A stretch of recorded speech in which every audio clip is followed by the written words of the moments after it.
Hey viewers, welcome to Scientific Biology. In this video, we will study about the human respiratory system.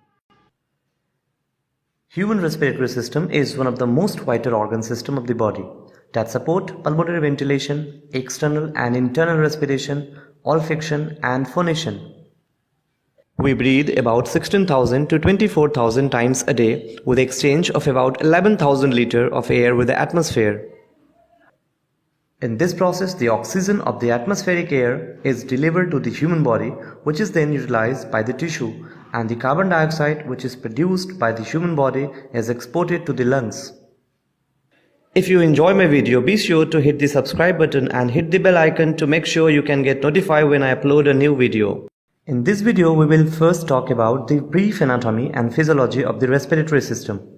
Then we will discuss how the gases transportation occurs. And later we will talk about how the respiratory regulation occurs in the human body.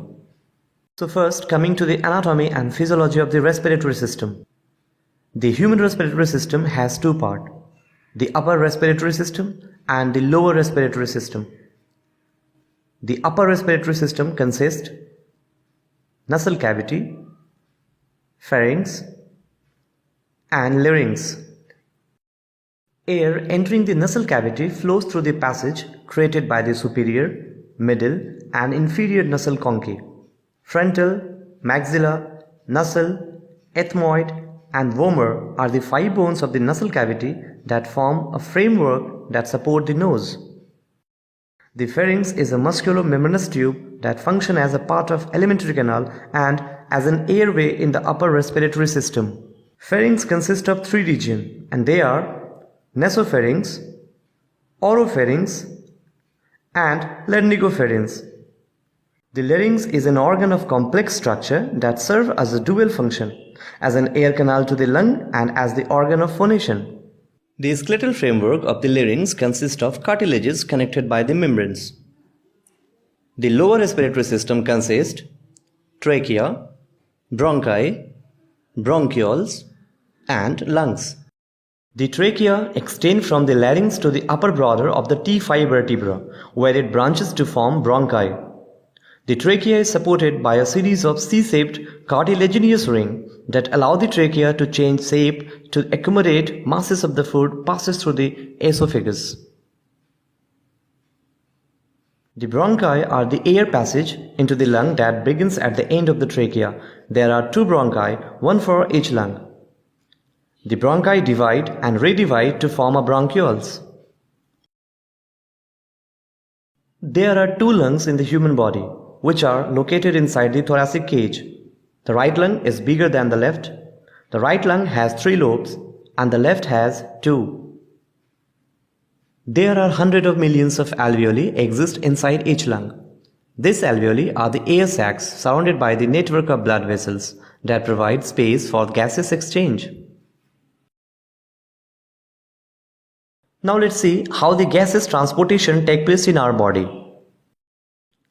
During normal inhalation, air containing oxygen passes through the nose and mouth to the lungs.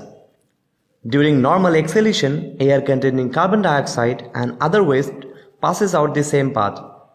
This process of moving air in and out of the lung is called pulmonary ventilation or breathing. During normal inhalation, the diaphragm and the external costal muscles contract and a rib cage elevate.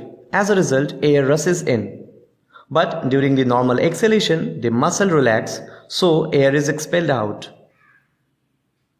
Inside the lungs, oxygen from the air is exchanged for the waste carbon dioxide from the bloodstream. This process takes place in alveoli. Oxygen from inhaled air diffuses from the alveoli into the pulmonary capillaries, and the carbon dioxide from oxygen depleted blood diffuses from the capillaries into the alveoli. Now the bloodstream delivers oxygen to cells and remove the carbon dioxide through the process of internal respiration. In the lungs, oxygen is absorbed into the blood by RBC containing hemoglobin. Oxygen binds to this molecule. The oxygenated blood then moves through the vasculature. Within the body tissue, the RBC release oxygen, which then diffuse through the capillary wall into the tissue.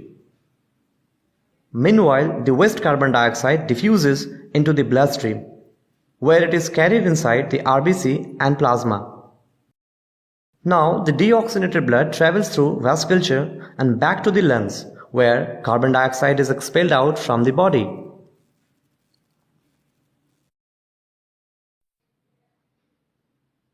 Now let's see how breathing is regulated by our brain.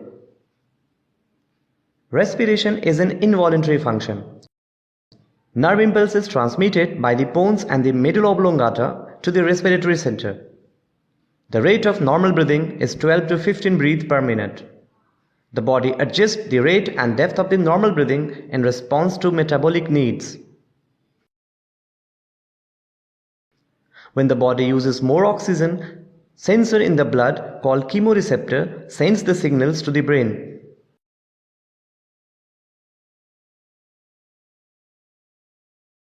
So the rate of breathing increases. Action including talking, sneezing and coughing can also alter breathing pattern for the short period of time.